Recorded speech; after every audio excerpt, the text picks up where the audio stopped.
Hello students. कल हमने आपको डिप्लेशन मॉसफेट के बारे में बताया, इसकी कैरेक्टरिस्टिक्स, ड्रेन कैरेक्टरिस्टिक्स तथा ट्रांसफर कैरेक्टरिस्टिक्स बताई तथा एनहांसमेंट मॉसफेट के ऑपरेशन ऑफ एन चैनल के बारे में बताया। आज हम आपको मोस्ट इम्पोर्टेंट टॉपिक SCR, जिसे सिलिकॉन कंट्रोल रेक्टिफायर कहते हैं, यह बताएंगे। सिलिकॉन कंट्रोल रेक्टिफायर क्या होता है और इसकी कंस्ट्रक्शन, सिंबल, इसकी कैरेक्टरिस्टिक्स के बारे में भी बताएंगे। सिलिकॉन कंट्रोल रेक्टिफायर क्या होता है?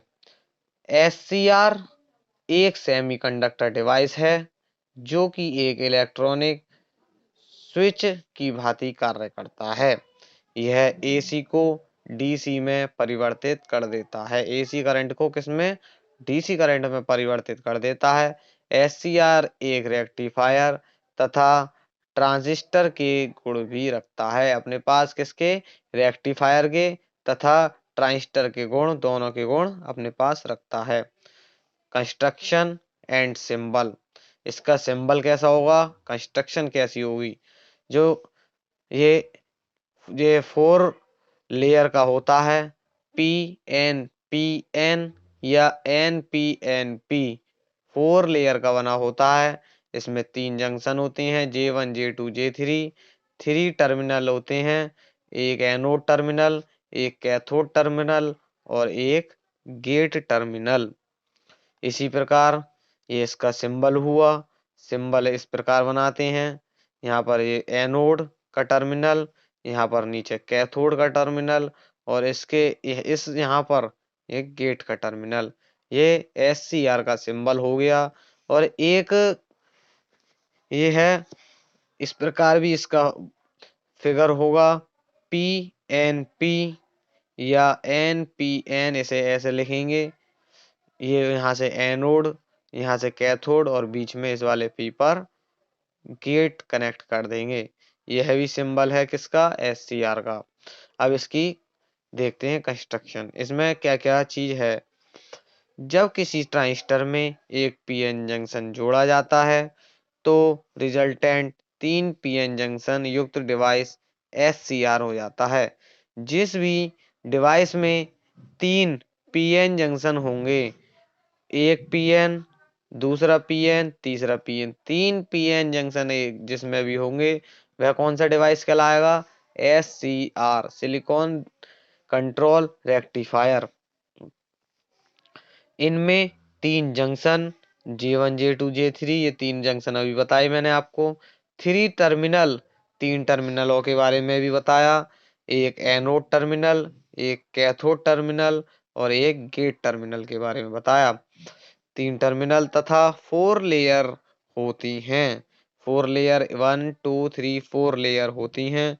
यह लेयर एकांतर क्रम में PNPN, PNPN या NPNP की होती हैं।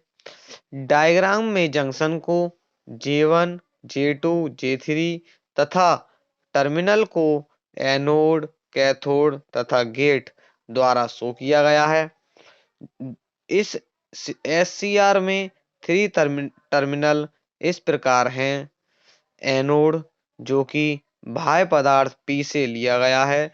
एनोड जो है बाह्य पदार्थ किससे? P से लिया गया है। कैथोड जो कि बाह्य पदार्थ N से लिया जाता है, यहाँ पर ये N से ले लिया। गेट जो ट्रांजिस्टर के बेस P से लिया जाता है, यहाँ पर ट्रांजिस्टर का बेस जो है P, इससे क्या लिया गया? गेट लिया जाता है। गेट का कार्य SCR से को कंट्रोल करने के लिए होता है। SCR को एनोड के सापेक्ष पॉजिटिव पोटेंशियल तथा गेट को कैथोड के सापेक्ष पॉजिटिव पोटेंशियल पर रखा जाता है। तब SCR की संरचना थायरेट्रॉन के तुल्य हो जाती है। इसलिए एससीआर को थाय थायस्टर भी कहते हैं। क्या कहते हैं एससीआर को? थाय थायरेस्टर कहते हैं। Working of SCR. एससीआर की वर्किंग क्या होगी? एससीआर की जो कार्यविधि होगी वह निम्न दो भागों में होती है। पहला क्या होता है? जब गेट को खुला छोड़ा जाए।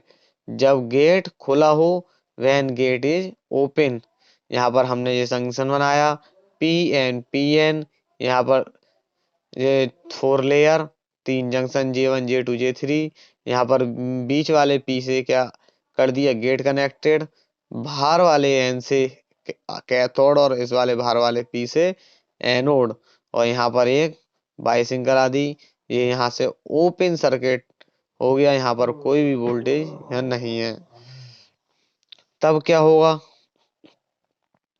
जब गेट को कोई वोल्टेज नहीं दिया जाता है तो जंक्शन J1 तथा जंक्शन J1 J3 फॉरवर्ड वाइसिंग तथा जंक्शन J2 जो होगा वो रिवर्स वाइसिंग पर हो जाता है।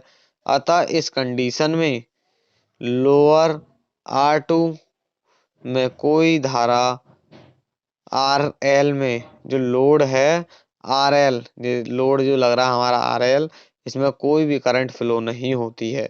यदि आरोपित वोल्टेज को धीरे धीरे बढ़ाया जाए तो एक ऐसी स्थिति प्राप्त हो जाती है कि रिवर्स बायसिंग J2 से ब्रेक डाउन होकर हो जाएगा तथा SCR ऑन स्टेट में हो जाएगा।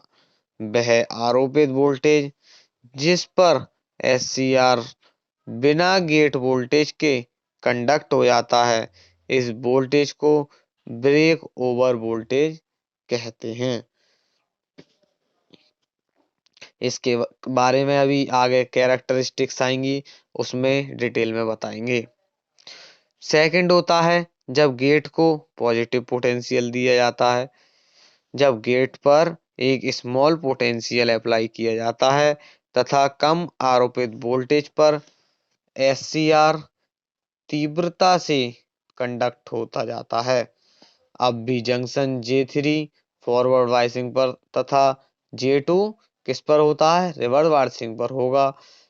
इसमें N टाइप में इलेक्ट्रॉन J3 के लेफ्ट साइड में तथा P टाइप के होल्स जो होंगे, P टाइप के होल्स वह राइट साइड की ओर गति करेंगे।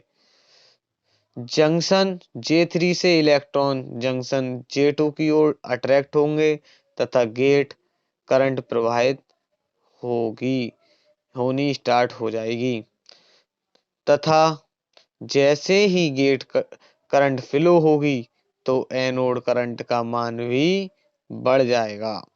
यह प्रोसेस निरंतर होगी तथा एक सूक्ष्म समय में जंक्शन J2 पर ब्रेक डाउन होगा तथा SCR तीव्रता से कंडक्ट होगा।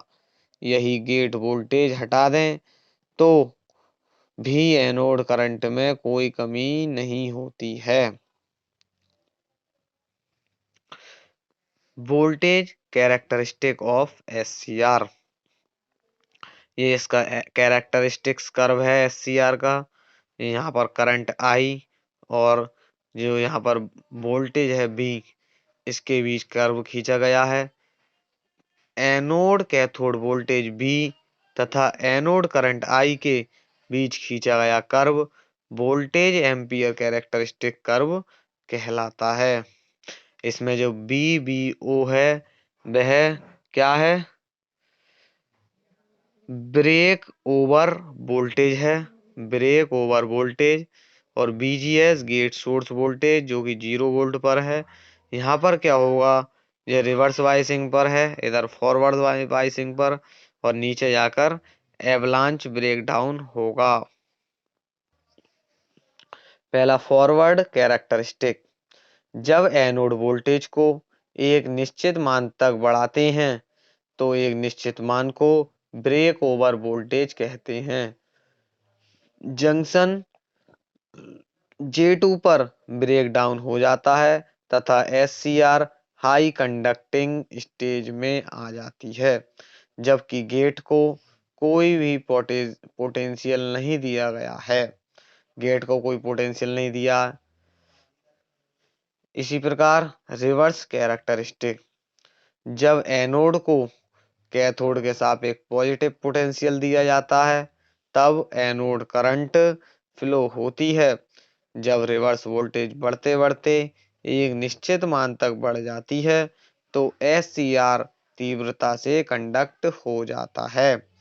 Break over voltage next BBO, जब गेट ओपन होता है तो वह मिनिमम फॉरवर्ड वोल्टेज जिस पर SCR की तीव्रता से कंडक्ट हो जाता है तो SCR ऑन हो जाता है। वह वोल्टेज ब्रेक ओवर वोल्टेज कहलाती है। Next, holding current. Holding current क्या होती है? जब गेट ओपन होने पर जो एनोड करंट का जो वह मैक्सिमम मान होता है जिस पर SCR ऑन स्टेट से ऑफ स्टेट पर चला जाता है किया जाता है, इस स्थिति में एनोड करंट बहुत कम हो जाती है। वह करंट होल्डिंग करंट कहलाती है। Next, forward current rating. वह मैक्सिमम एनोड करंट है जो कि किसी SCR में बिना विनाश के फॉलो हो सके। प्रत्येक SCR में फॉरवर्ड करंट तथा एक्सीड का मान हो जाता है जो कि कंडक्ट कर सकता है। यदि करंट का मान इससे अधिक हो जाएगा तो SCR अत्यधिक हीट होने के कारण नष्ट हो जाएगा। अब इसकी एप्लीकेशन आ जाती हैं। Applications of SCR। SCR का यूज सबसे अधिक ऑसिलेटर में होता है। किस में? पहला ऑसिलेटर में होता है, दूसरा काउंटर में होता है, तीसरा किस में होता है? रजिस्टर में होता है तथा चौथा टाइमिंग में किया जाता है।